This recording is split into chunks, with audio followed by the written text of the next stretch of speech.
Hey folks, welcome back. It's been a while since we had a four-wheeler on the channel. I sold the two that I had with the intention of buying one, decent four-wheeler. And that never happened, mostly because the market for these things has gone absolutely bonkers. And I had my mind made up I was gonna spend a little more money and buy a side-by-side, but I'm telling you, if your last name isn't Carnegie or Rockefeller, you're not getting a side-by-side. Anyway, this little guy popped up recently. It is an Arctic Cat 300 4x4. It doesn't run. The previous owner tells me that it was working and then it lost spark, and I'm not sure if he even tried to fix it or what happened, but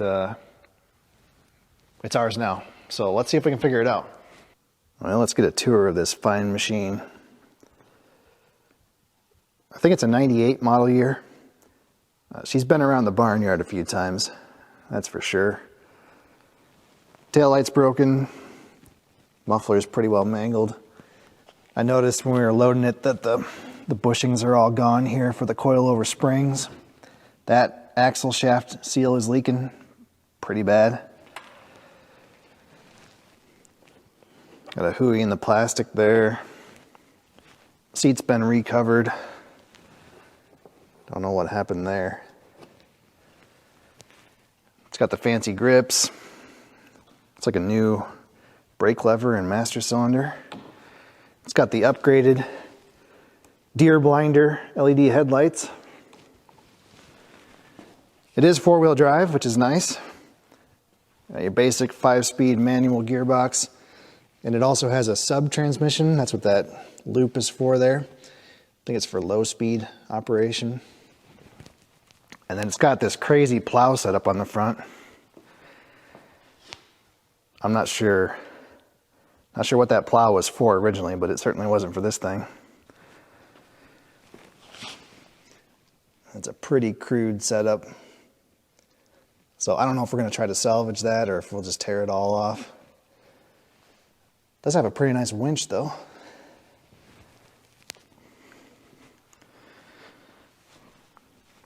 This plastic's all broken over here. Anyway, typical four-wheeler stuff. It looks pretty decent, I think. Yeah, these Arctic Cat four-wheelers are kind of basic, no-frills machines.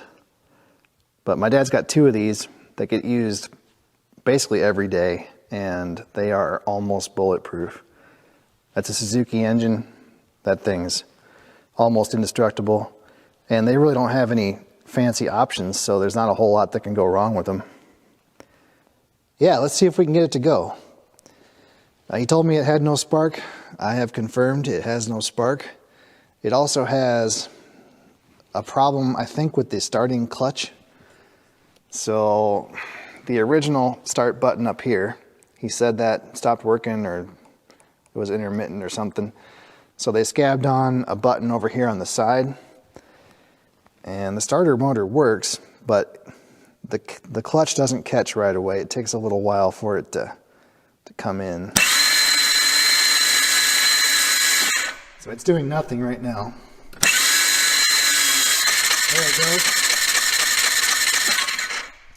So that's going to need some attention. Even the pull start, if you pull the pull start, you can hear that clutch. So that's not good. I think it's like a one-way, like a Sprague clutch. So I imagine we're going to be tearing apart that side cover. That appears to be a new carburetor. New starter. And I'm pretty sure it's got a new ignition coil. At least the wire is new. Brand new spark plug. That appears to be a brand new battery. And I think that's a new CDI ignition box. So that's pretty well the kitchen sink when it comes to the ignition system. Yeah, I don't know what we're gonna find. So here's a wiring diagram. I think this is for this model. I guess we'll start at the fuse box, maybe, and see where that takes us. All right, test light works. there's only one fuse in the box, which I guess if you're not using the lights, that's all you really need. Anyway, we got no power there, no power there. Turn the key on.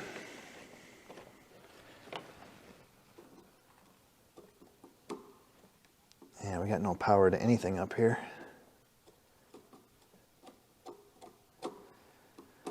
Okay, well, let's start with that.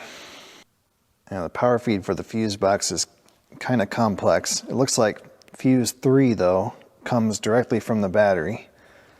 So there should be a bullet connector here off the battery to 2 red wires. One goes up to the key switch and powers the first 2 fuses, and the other one goes directly to the 3rd fuse. But check this out. There's 2 terminals on the battery, and then there's a bullet connector with 2 red wires, but there's nothing hooked up to it. So that could be a problem, right? What if we put a jumper on that? So clip on here like so, and the other end like so. Nothing. Still nothing. Oh, we got one there now. That's good. Okay. We're getting closer, maybe. Got no lights up here. I may have gotten myself confused on the fuse box. There was a 10 amp fuse in the far slot, but there's no wires on the bottom side, so that is the spare. This side is the ignition slot, and it should have power on one side with the key on. Sorry, I tore apart the display there. Somebody's scabbed on a different key switch, but it seems to work. If I flip it to on, we have power there. But you guys saw there was no fuse in that slot. So what happens if we just put this fuse in there and then turn the key on?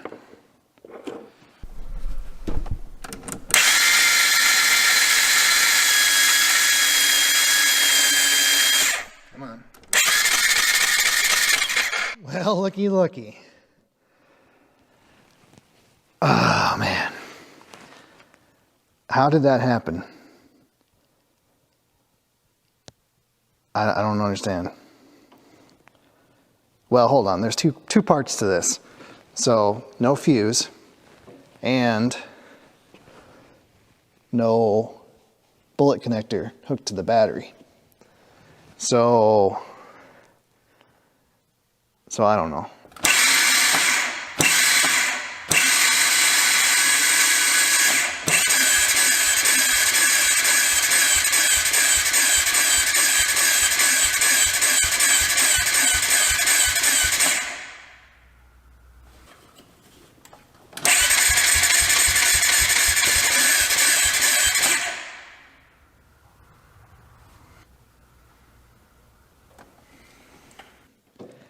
I think that's water.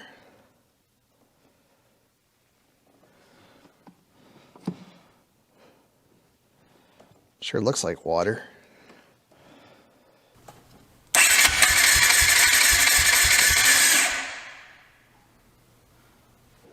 Yeah, that's water. Carburetor's full of water. Yes, sir. That is mostly water.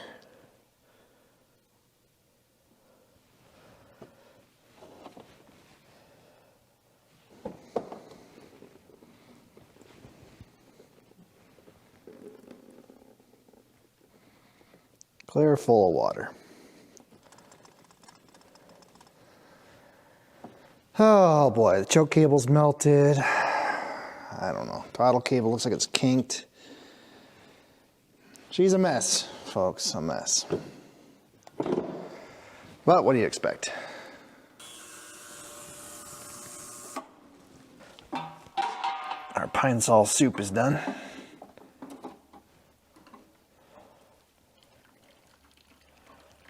I'm still trying to figure out this ultrasonic cleaning process. It works, but it's not a silver bullet. So, I mean, that looks pretty good, but it looked pretty good before we put it in. I mean, it was almost new, I think. And then this time, the pine sol seemed to just attack this, whatever this plating is. It dulled it. You can see it there. And then some of the fittings here on the side of the throttle body. And then down here in the bowl, focus, there's still quite a bit of crud down there at the bottom. So I don't know. I mean, this carb was pretty clean. I probably could have just dropped the bowl off the bottom and cleaned the water out, and it would have been fine. Anyway, I've got quite a jigsaw puzzle to put together here. Plus, it's been apart for just long enough that I've forgotten where most of these parts go. So I will bring you back when I figure that out. If I figure it out. All right. Our carb's back to looking about like it did when it came off the slow boat from China. The fuel tank, I pulled it. I hosed it out. Not too bad inside. I did find some pieces and parts. Looks like a float and a guide and maybe a filter or something there. I'm assuming it had some kind of a fuel gauge built into the bottom of the cap. Now the next problem, on the bottom here where the valve bolts up, it's all scarred up. And I can see where it's been leaking. So I'm not sure what we're gonna do with that or what in the world caused that to happen. I'm gonna try to file that down. It's pretty thick here. See if I can get a flat surface for that O-ring to seal against. Okay, that's about 30 minutes of my life that I'll never get back.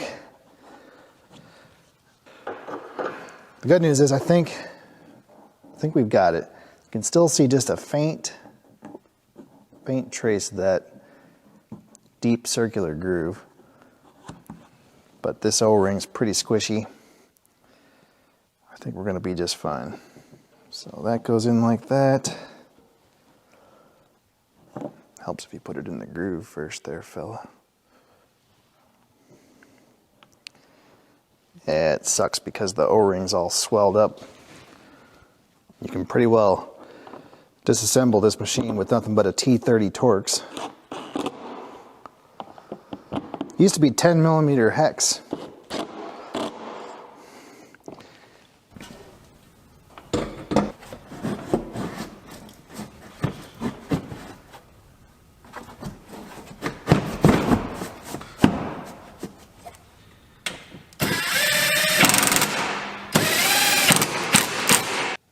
This choke cable is completely shot. It's actually seized inside that brass ferrule. So the only way I could get it apart was to unthread the whole carburetor. The throttle cable was laying on the exhaust heat shield. It's all melted.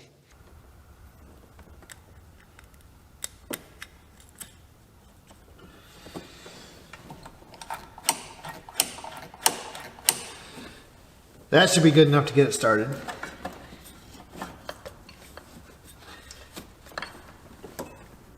If it actually runs, we can dial back the sketchiness.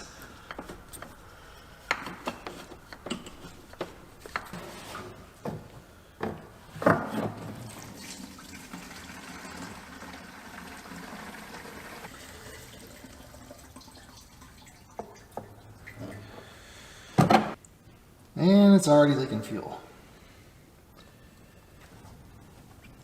Let's try that again. And it's still just leaking fuel everywhere.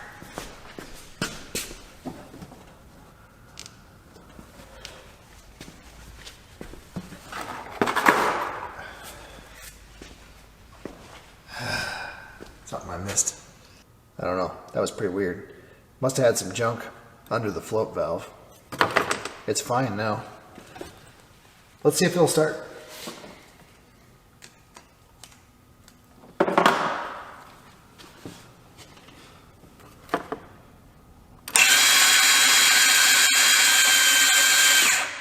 Come on.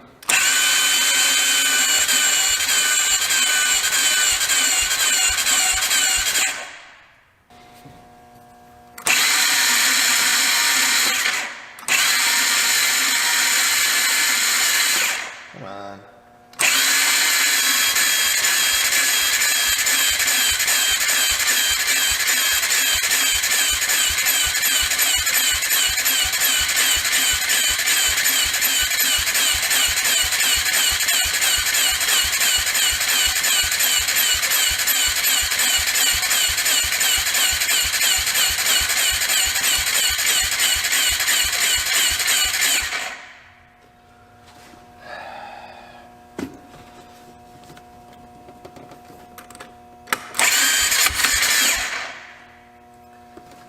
I don't know, I think it's out of time. It certainly acts that way. It's like it coughs back through the intake.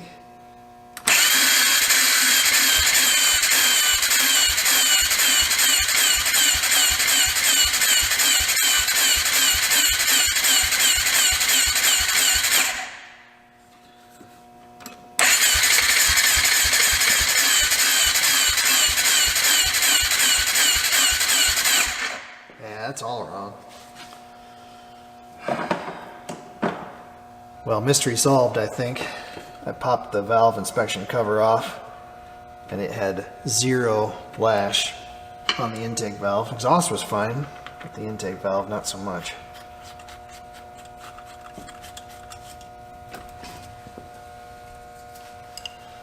It's supposed to be 1 to 3 thousandths, which isn't a whole lot, but it's a whole lot more than 0. Let's try this again.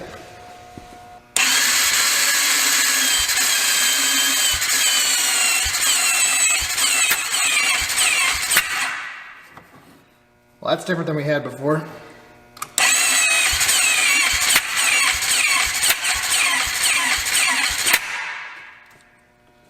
Still doesn't seem right.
Alright folks, it runs, kind of, and it drives. I drove it yesterday. Actually runs pretty decent above idle, but it is not right at idle. It snaps and pops and it just won't settle down. It also doesn't start correctly. The only way I can get it started is to hold it at full throttle and crank it over forever with the electric start, but that's now completely broken. So it just spins and never does catch. I can pull start it and it'll run for a second or two and then it coughs and kind of backfires, and about half the time it blows the carburetor off the intake.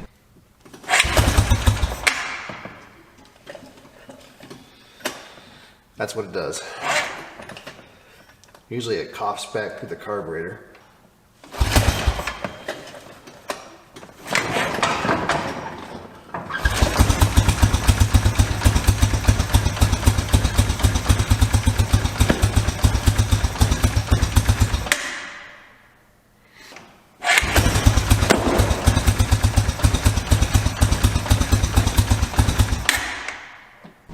It's almost like it was cheap for a reason. Anyway, I think the only, well, it acts like the ignition timing is off, but that's not adjustable. The timing comes right off the stator. So the only thing that could explain this is if the valve timing is off. We're gonna pull the valve cover off, and I'll loosen up the tensioner here, and we'll see what we can see. I think there should be some timing marks or something that we can use to figure out where we're at. Well, crap. That's not the problem. So down there in the flywheel cover, there's a plug you can remove, and you line up a mark with a T on it. That's top dead center. And then the two hash marks there in the end of the camshaft should be lined up with the valve cover surface, and they are. So I don't know what the deal is. I wonder if we should try to do a leak down test and see if that intake valve is actually sealing. It might have a bad, just a burned up valve, especially if they've been running it with that valve not adjusted properly. That's pretty good, really.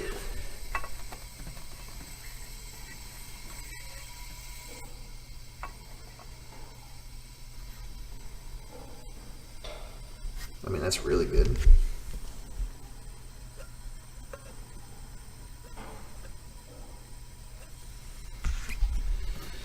I don't know. All right, we're getting carried away now. Got the pico scope out. I'm using all 4 channels.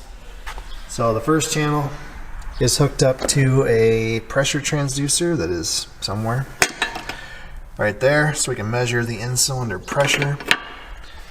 Channel 2 is an amp clamp around the primary feed for the ignition coil.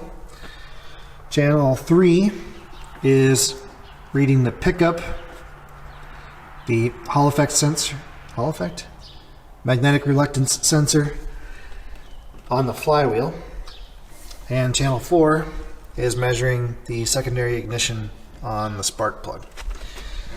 Anyway, I won't bore you guys with the details.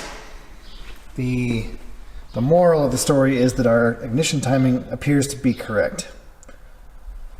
Now this is actually, looking at the secondary ignition waveform, it doesn't look that great.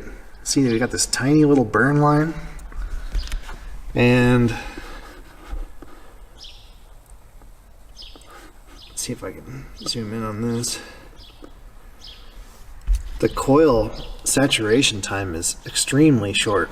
See, we get this little spike here and this tiny little ripple. That doesn't seem right. So like I said, my dad's got 2 of these. I'm going to take this equipment over to his place, and we'll see if we can get a primary ignition and secondary ignition waveform off of a known good machine.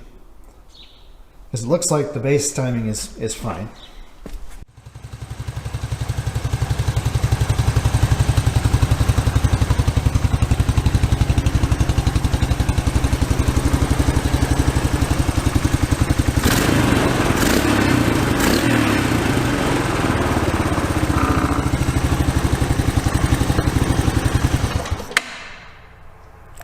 Let's see if she'll restart.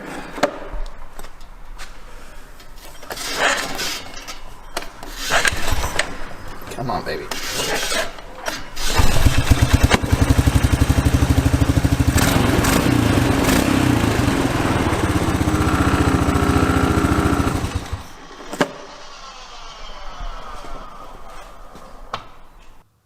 Let's review how I screwed this up. You guys can learn from my mistakes. My big mistake, I think, was working past 8 o'clock. That is never a good idea. I can work 12 hours, that's not a problem. I do that all the time. But anything beyond that, you're getting into the danger zone. And I end up making stupid mistakes, and that costs me more time than if I would have just walked away and come back later. Classic example here.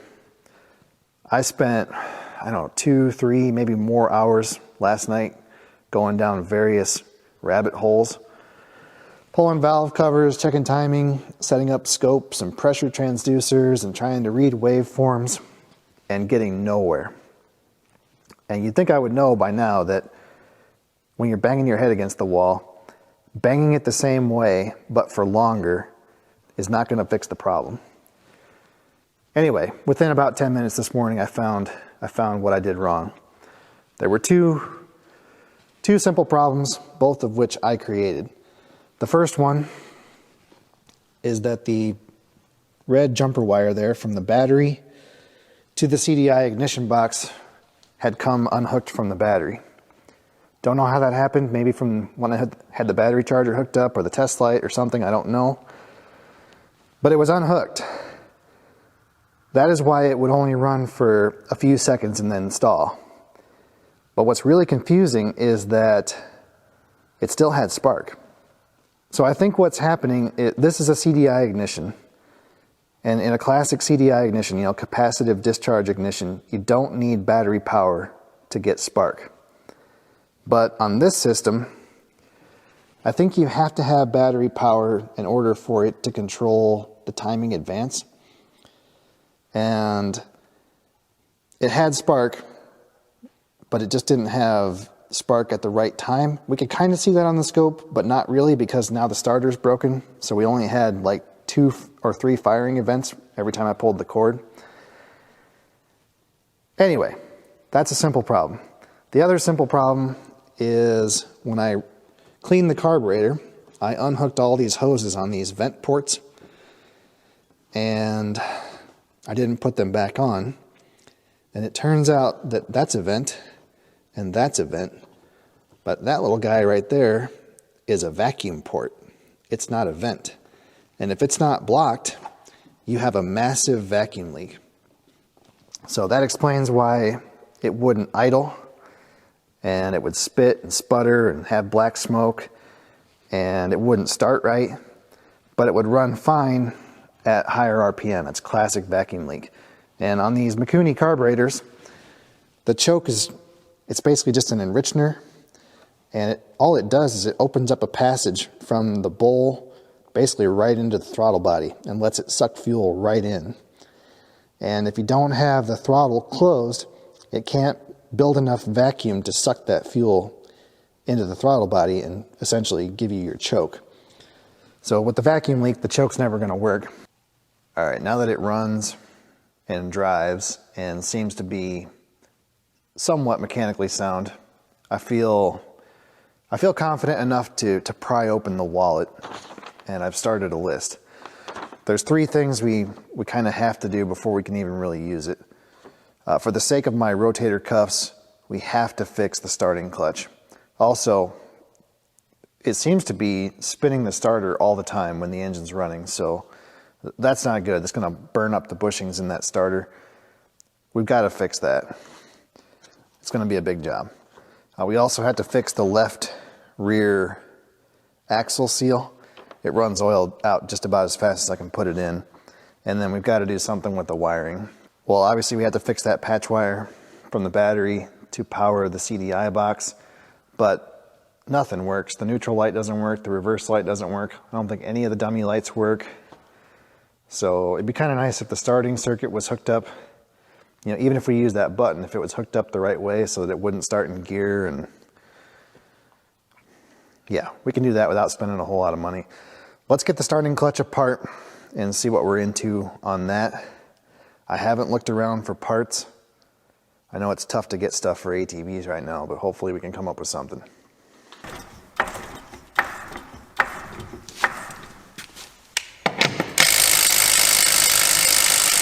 Yeah, right, Wes.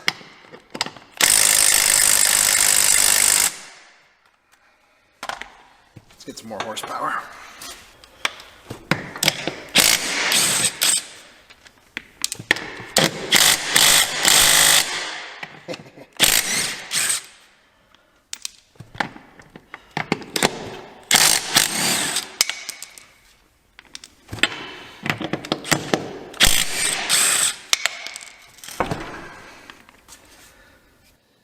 This thing's a beast, I tell you what. I forget the specs on it. It's the Atomic series from DeWalt. Not a sponsor, by the way. I bought them with my own money. We're lucky we've got good tires on this machine. It's rough out there trying to find ATV tires. We put a mismatched set of tires on my dad's Arctic Cat last fall because I could not get 2 matched tires in that size. I bought the last 2 in the country. All right, folks, here we go. Just like a lot of things on this channel, I have no idea what I'm doing. I've never been in one of these before. I've got the oil draining. This is the linkage for the sub-transmission shifter. I took the front end loose, the back end, it came pre-deleted. There's supposed to be a bushing, I guess, and some kind of a snap ring. That's all missing. So we'll pull that out of the way, and then I think the recoil should come off.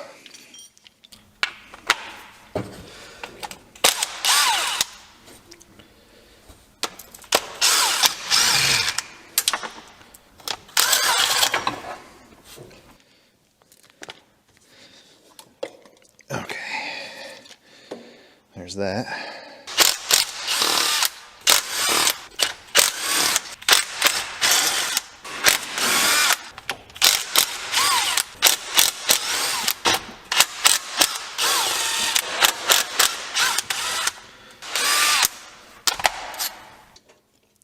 Well, that's fun. There's not enough room to get the head of that bolt out past the rear frame here. So I just took a pry bar and tweaked that rubber bushing over ever so slightly until the bolt came out. I think we should be loose. Unless I'm missing something, which I probably am.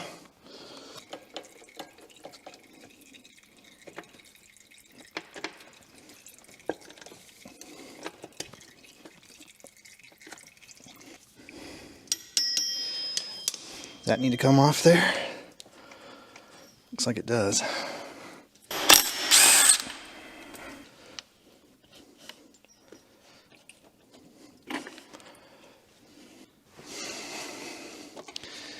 So the cover hits that same spot that the bolt hits. What a bunch of jerks. It's like it's going to hit right there too. So I guess you're supposed to take the rear of the frame off in order to do this job. That seems like a pain in the butt. Why would they make it like that?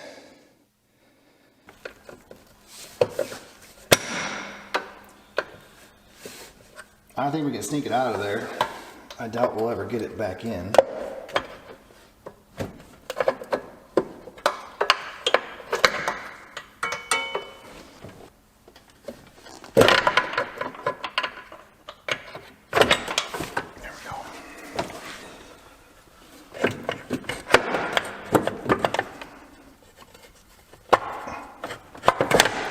Oh, don't tell me I still can't get that thing out of there.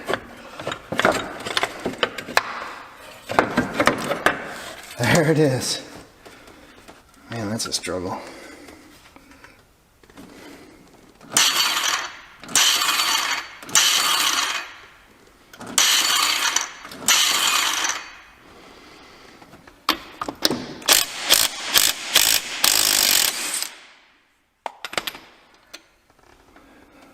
Well, the smart thing to do would be to either 1, buy the correct puller for that flywheel, or 2, take the whole machine to the dealership and have them just pull the flywheel off for me, which I'm sure they would do, especially if I bought the parts from them. But I want to try something. So we don't want to push on the end of the crankshaft. That's pretty puny. I think we'll just mangle it. The pullers that you can buy, from what I was seeing online, they have a deal that threads on to the end of the crankshaft where the nut is, and then they hook on the thread in the flywheel and they pull against the two. So what I'm thinking, I threaded the nut back on. I've got a 9/16 half-inch drive 12-point socket, like that. There's 3 cap screws here that hold, I think they hold the clutch to the back side of the flywheel. Anyway, there's tapped holes there. 3 of them aren't being used, so I'm thinking what we can do,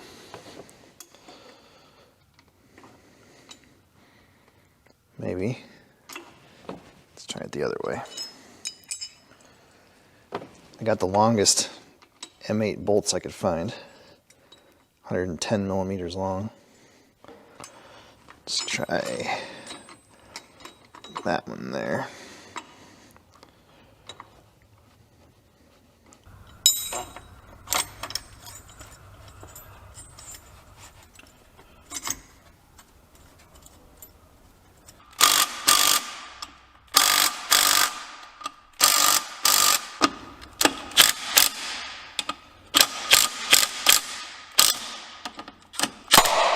There she comes.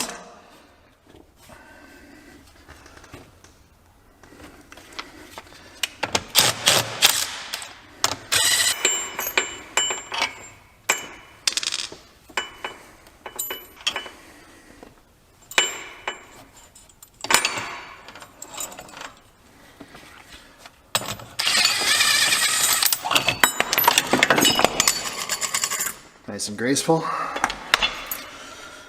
Just like always.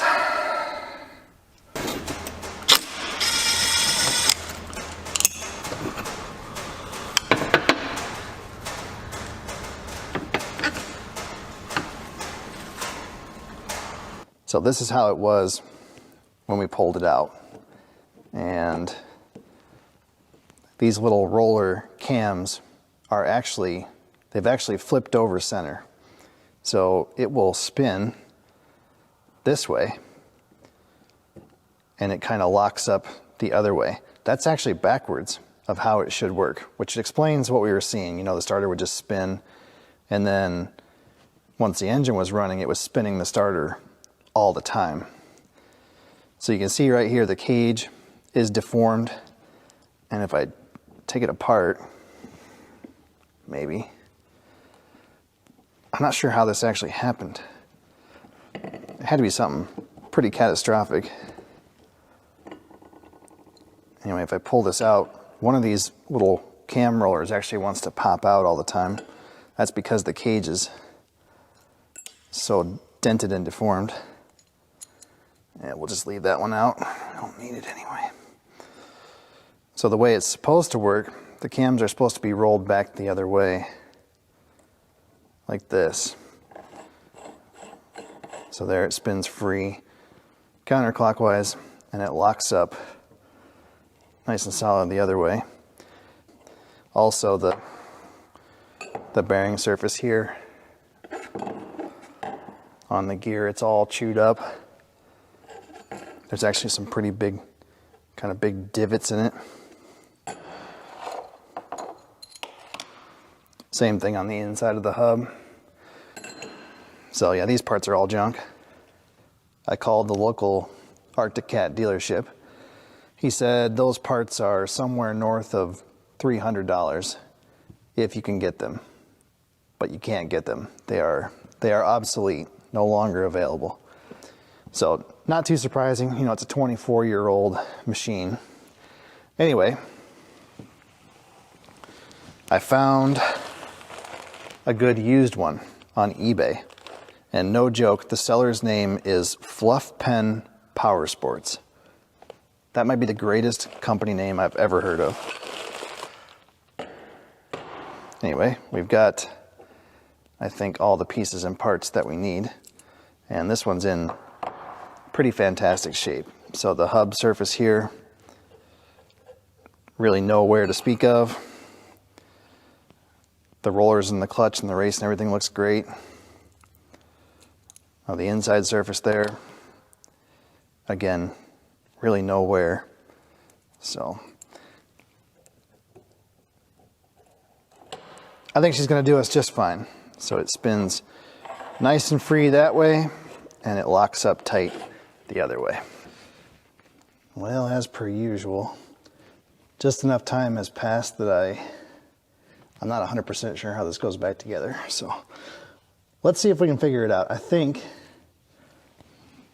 this assembly has to go in first, and then the idler gear goes in afterwards.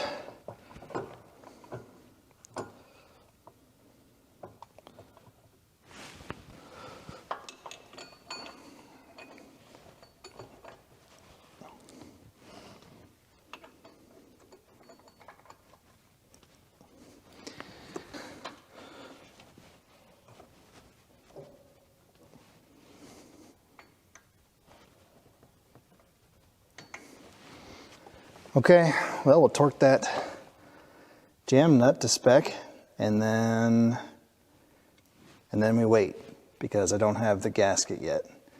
The dealership said the side cover gasket is available, but I can't have one until, I think he said the 27th of May.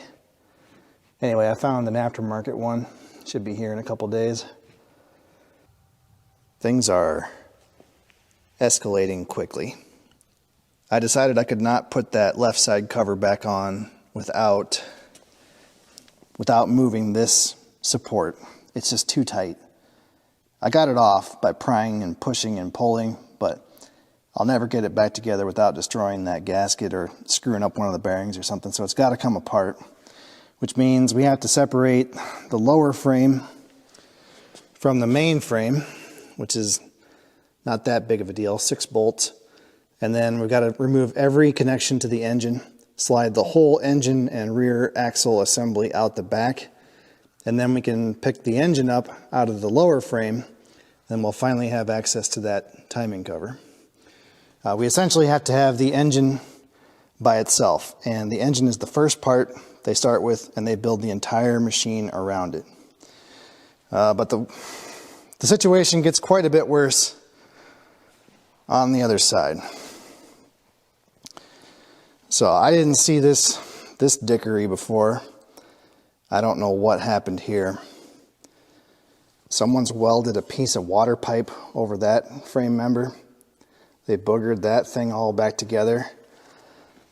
That support for the pedal is all boogered up. And then there's a gap there at the bottom where the two frames bolt together. So that's not even tight. I have no explanation for this. You know, sometimes I wonder if there's more alcohol involved in the cause or the solution. Also, this is some kind of a mechanical brake that was connected to this pedal at one time by some kind of a cable. That stuff's all missing now, which isn't a big deal. You still have rear brakes through the handle, through the hydraulic brakes, but check out this rear suspension.